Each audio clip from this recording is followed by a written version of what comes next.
एक और बड़ी खबर, आज नेशनल ग्रीन ट्राइब्यूनल ने श्री श्री रविशंकर को दिल्ली में यमुना किनारे वर्ल्ड कल्चरल फेस्टिवल कराने की मंजूरी तो दे दी, लेकिन इवेंट की तैयारियों के चलते पर्यावरण को पहुंचे नुकसान की भरपाई के लिए उनके संगठन आर्ट ऑफ लिविंग पर 5 करोड़ रुपए का जुर्माना लगाया।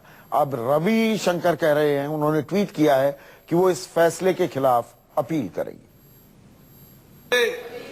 ऐसा मामला है, हिंदुस्तान के इतिहास में ऐसी दिल्ली के ऊपर तबाही का खेल नहीं हुआ होगा। कानून का उल्लंघन कैसे हो रहा है?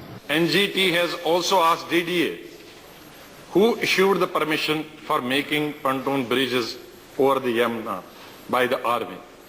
इसकी सुनवाई यहाँ होगी या ग्रीन ट्राइब्यूनल में होगी?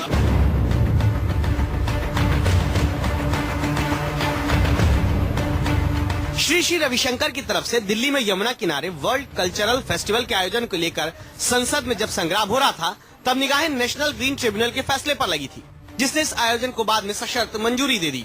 एनजीटी ने अपने फैसले में कहा कि कार्यक्रम शुरू होने से पहले आर्ट ऑफ लिविंग संस्था को फायर ब्रिगेड से मंजूरी लेनी होगी और कार्यक्रम स्थल के ढांचे की स्थिरता सुनिश्चित करनी होगी। एनजीटी ने पर्यावरण के नुकसान के लिए आर्ट ऑफ लिविंग पर 5 करोड़ रुपए का जुर्माना लगाया। साथ ही संवैधानिक कार्यों का निर्वाह नहीं करने के लिए डीडीए पर 5 लाख और दिल्ली प्रदूषण नियंत्रण कमेटी पर 1 लाख का जुर्माना लगाया। गौरतलब है, यमुना बैंक के करीब 1000 एकड़ एरिया को अस्थायी गांव के तौर पर तैयार किया गया है, जहां आर्ट ऑफ लिविंग का 3 दिन का वर्ल्ड कल्चरल फेस्टिवल होना है।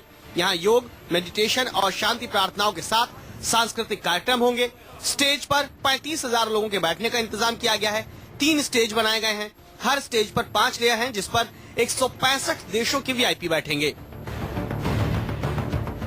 1000 एकड़ में ये फैला हुआ है और काम जिस तरीके से चल रहा है वो आप तस्वीरों में देख भी सकते हैं। लेकिन इस फेस्टिवल को लेकर काफी विवाद हो चुके हैं। पहले ही एनवायरमेंटलिस्ट ने इसका विरोध किया है, जिसको लेकर के एनजीटी में चल रहा है मामला।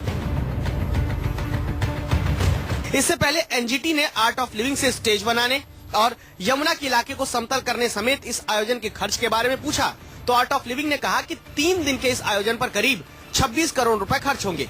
इस पर जजों ने कहा, अगर आप इस रकम में ऐसा कर सकते हैं तब तो ये वाकई असाधारण है। हो सकता है आगे आप ऐसे सभी राष्ट्रीय आयोजनों को संभाल लें। तमाम किंतु परंतु और आपत्तियों के बावजूद एनजीटी ने श्री श्री रविशंकर के आयोजन को हरी झंडी दे दी, लेकिन एनजीटी ने जुर्माना लगाया है। जुर्माना श्री श्री रविशंकर की संस्था पर, जुर्माना डीडीए पर जो केंद्र सरकार की एजेंसी है, और जुर्माना दिल्ली पॉल्यूशन कंट्रोल बोर्ड पर जो दिल्ली सरकार की एजेंसी है। इस जुर्माने से साबित होता है कि श्री श्री रविशंकर ने जो यमुना के तट पर आयोजन का फैसला लिया वो गलत था, और डीडीए और दिल्ली पॉल्यूशन कंट्रोल बोर्ड ने जो आयोजन के लिए अनुमति दी उस फैसले में भी गड़बड़ी हुई। कैमरामैन धीरज के साथ प्रभाकर मिश्रा, दिल्ली न्यूज़ 24।